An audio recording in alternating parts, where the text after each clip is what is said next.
nanti Puteri Gunung kita akan tutup kedai. Kita dah tak operasi. Kedai dah tutup di Puteri Gunung.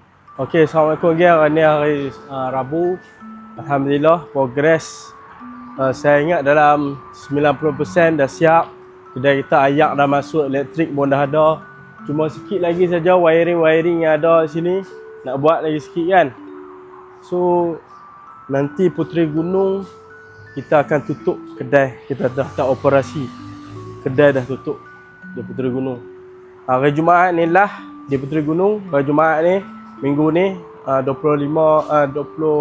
hari bulan di Puteri Gunung. Kita dah lah menjaga di sana. So kita akan berpindah di sini 25 hari bulan. Dan setup nak buat kenduri dan sebagainya. 1 bulan insyaAllah kita akan bertapak di sini. Okay, saya nak tunjuk kat apa semua kan. Sebenarnya saya nervous juga sebab dah lagi nak dekat ni. Lagi nak dekat nak buka kedai ni, lagi nervous. Sebab banyak kos kita nak keluar, nak pindah dan sebagainya kan. So kita tengok sini ni tiang signboard kita. Tiang signboard kita, tengok ada 4 tiang. So 40 kaki signboard kita besar, sangat-sangat besar.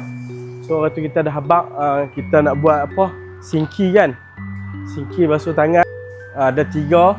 Budak-budak punya 1, dewasa punya besar. So saya ayak semua dah masuk. Dah cantik dah. So black yang kita pun dah siap. Elektrik dah masuk, meter dan sebagainya. Sini satu kemah ni apa? Satu kemah ni kita akan bagi 4 kipas. 4 kipas. Satu kemah 4 kipas, 3 lampu. Ada di atas 3 lampu. Sangat cerah insya-Allah. Sangat luas. Nanti kita akan cuci balik tempat ni bagi bersih insya-Allah, no. Lepas tu di sini di dapur, ni bumbung dia dah siap, bumbung. Belah kitchen kita, central kitchen kita.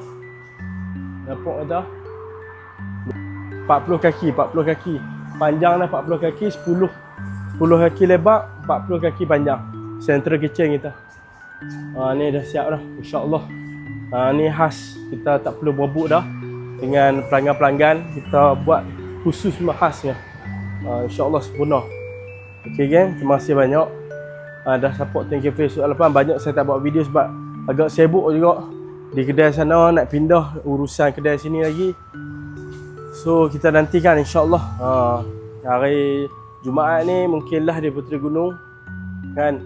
Hari Sabtu kita akan berpindah di sini, kemas-kemas clear barang apa semua. Mungkin 1/11 kita dah tapak menjaga di sini insya-Allah. Doa-doakan kami. Kasih sempoi, jangan tak sempoi.